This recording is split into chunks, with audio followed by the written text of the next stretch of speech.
Today's lesson is section 1-1, dealing with points, lines, and planes. So our essential question for today is how do you identify and model points, lines, planes, collinear and coplanar points and intersecting lines in space. So hopefully by the end of this lesson, you will be able to answer that question and complete some of the practice problems we have. So let's go ahead and get started because we have a good bit of definitions, and that is something you should get used to in geometry. There's lots of terms. We usually have illustrations or diagrams to go along with them, and then different ways to name things, especially here in this first chapter. So our first definition is a point. So as you can see, the illustration is right here. It's just a dot. We name a point with just a capital letter. So that's why they have the capital letter P there. A point has no size or shape. We could make the point larger or make the point really tiny. So I can make a really tiny point or I can make a big, large point. But that's just how we show it. It really has no shape or size. And with words, if we were to write it out in words, if we were describing point P, we would actually have to write the word point and then make sure we put a capital P next to that. All right, moving along, we have line. So a line, I'm sure you're all very accustomed to seeing a line here. It's drawn with an arrow at each end. So we do have 2 points on our line. That's going to help us name the line in a little bit, but we have to have those arrows at the end. Without the arrows, it actually becomes a line segment. So we name a line. It says the letters representing 2 points on the line. So we could call this line AB, and I will show you down here how they have it. Let me get my highlighters. So line A, that's one way to write it. Or we can just do the 2 points on our line and then draw a little line above it. The other way that we can name it is just using the lowercase script letter. So you can see that lowercase n there. It's sort of like a cursive N. It's written a little bit differently. But that's the second way we could name it. You will also see down here with the words and symbols that we could do AB or BA.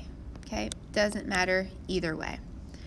A little fact about a line. It says there is exactly 1 line through any 2 points. Okay, again, I will say that a line also has no thickness. We could make a really thick line, we could make a really thin line. It's the same thing, they're both still lines. All right, our third definition today is a plane. It says it's a shaded, slanted, 4-sided figure. We typically draw them slanted like they do here, so a parallelogram, but they don't always have to be, and typically they shade them, but if you have to draw one on your paper, by all means you don't have to shade it. We name a plane several ways. The first way we can name it is a capital script letter. So we can see here, there's our capital script letter, so this would be plane T. It says, or by naming the letters of 3 non-collinear points. So we could name it as plane XYZ, YZX, ZXY, or any combination of any of those. So if we skip down to here now, here's all the ways that we could name it. We said plane T, if they give us 1 script capital letter, we can name it. And then here are all the other ways we can name it using those 3 points X, Y, and Z. If you do notice, we do have to write out that word plane in front of it. That way we know that it's a plane. A fun fact about it said there is exactly 1 plane through any 3 non-collinear points. And this is where this chapter might get a little bit tricky when we start to have to visualize 3-dimensional things just on a sheet of paper or here on your iPad. All right, so they keep talking about non-collinear points. So let's go ahead and see what collinear and non-collinear points are. Collinear points are just points that lie on the same line. You could have an infinitely number of collinear points. Non-collinear points are points that are not on the same line. So if we look back up here, under the line example, A and B are collinear because they're on the same line. Under the plane, X, Y, and Z, they are non-collinear because they are not on the same line. There's no way that we could draw a straight line through all 3 of those points. Right, coplanar, they are points that lie on the same plane. So x, y, and z are non-collinear, but they are coplanar. They're not all on the same line, but they are all on the same plane. All right, and our last two we don't work with too much, but it is a good idea to get to know them. So space, it's a boundless three-dimensional set of all points, and it contains lines and planes. And finally, a locus is just a set of all points that satisfy a particular condition. So let's go ahead and look at our example 1. And it says we have to use this figure to answer the question. So let's look at this. We have a plane here with 4 different points, one line all on it. So part A says name a line containing point K. All right, there's a couple different ways to name this line. But the best way, since they gave us that lowercase script letter, we are going to write line A. Okay, that is the best way. You could write line JK, line KL, line JL, or any combination. Part B says name a plane containing point L. So a plane containing point L. So I'm going to write the word plane because I know we need that. Now remember, the best way to name a plane, or the easiest way, is by using the capital script letter. So we're going to say plane B. We could have picked any 3 points on that plane.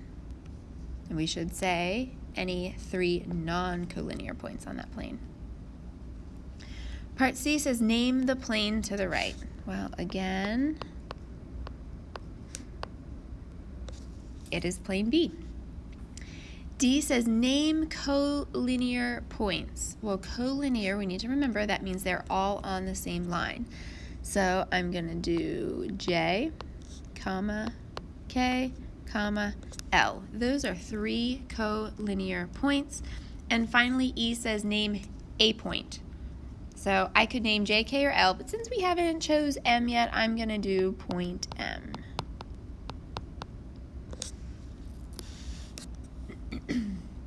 All right, so that's just getting us used to naming things and being able to look at different things on a plane.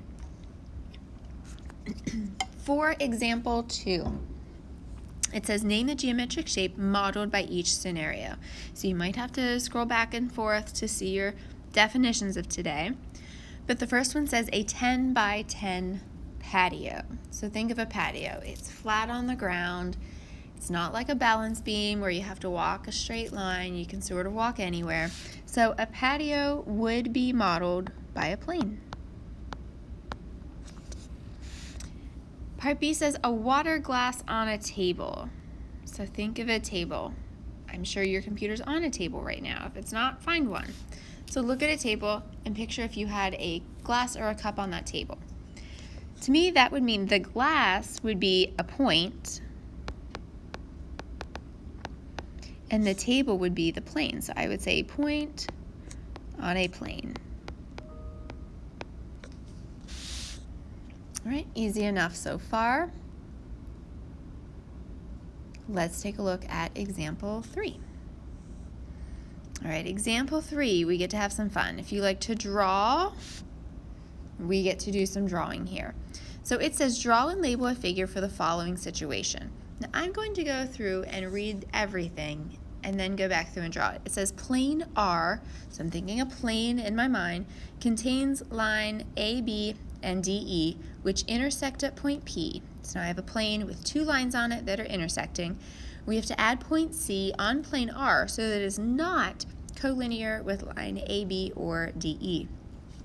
So I did put in some steps here for you to help you with this first one. So we're going to go through these steps together.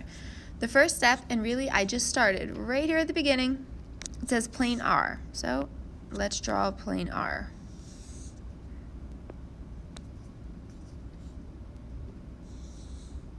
All right, there's my plane. And since it's plane R, we need to label it, so I'm going to put a capital script R because that's how we name planes. Draw a line anywhere on the plane, and the reason we're drawing a line is because it says it contains line AB and DE. And we know that they will intersect. So I'm going to draw line AB first. Remember, a line has arrows at the end. There's point A, there's point B. So did that one. Step 3, draw dots on the line, label the points. Oh, I already did that. And then draw a line intersecting AB. All right, so I need a line intersecting. Intersecting just means that they cross. All right, draw dots on the lines for D and E. All right, we'll say that one's D, this one is E. Label the intersection point of the two lines as P, because we drew our two lines A, B, D, E. They intersect at point P. So I'm going to put a dot there to show their intersection, and I'm going to put the letter P. Well, that is not a very good P. All right, there we go. Finally, it said add point C on the plane, so it's not collinear with either of those lines. So step 7, draw point C in plane R such that it will not lie on line AB or DE, and label the point. So I'm going to sort of put it off here to the side, and that is C. So there you go. You have your first drawing and illustration in geometry. All right, we have 2 more examples left, so let's move on to example 4. Example 4, oh, it says draw and label, so we get to do that again, except this time they gave us a coordinate plane. So draw and label a figure for the following situation. Line QR on a coordinate plane contains Q, which is -2, 4, and R, which is 4, -4. Add point T so that T is collinear with these points. All right, so it sounds like we have to draw 2 points that they gave us the coordinates for, so let's do that first. So -2, +4. There's Q. R is +4, so we get to the right 4. 1, 2, 3, 4. -4 is down 4. 1, 2, 3, 4. There's point R. Let's see how straight I can get my line. Oh, not super straight. That's right. I'll just make that a little bit bigger. There we go. Voila. It's on there. And now it says add point T so that it is collinear. So that means we have some options. It just needs to be on this line somewhere. So I'm going to pick mine to go right here. You could have picked anywhere on that line to draw point T. All right, so we're done with that one. We drew our 2 coordinates. We added point T so that it is collinear. Done with example 4. All right, finally, example 5, and this is where it gets a little bit tricky to visualize this. So it says use the figure below to answer the following questions. How many planes appear in this figure? All right, so we can see the bottom plane S. Okay, we can see this one. But what we need to determine is I see these other lines on here, and there's something very subtle in this diagram that is telling me that these lines, line A, B, and AC, are not lying flat on plane S. Do you see these dashed lines right here and right here? Those dashed lines tell me that those lines are actually behind that part of the plane. So these 2 lines are actually coming up out of the plane. So picture a table, and then picture something coming up out of the table, like it goes right through it. So if something's coming up, or 2 lines are coming up, that means there's a whole nother plane coming up. So that means there are 2 planes in this figure. Okay, I'm gonna name them, that way you can see them. So we're gonna say plane S, that's the easier one to see. And then the other one is plane, I'll just call it ABC. Because remember, to name a plane with points, we have to have 3 non-collinear points.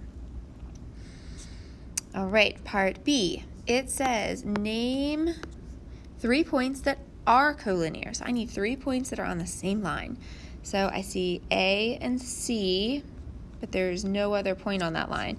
So let's take a look at our other line. A, B, D is on there. It's below that table or below that plane, but it's all on the same line. So we have A, B, and D. All right, part C says, are points A, B, C, and D coplanar? A, B, C, and D coplanar. And this one you might not quite think, but all 4 of those points are actually coplanar. Okay, they're all on that vertical plane. So we're going to say yes,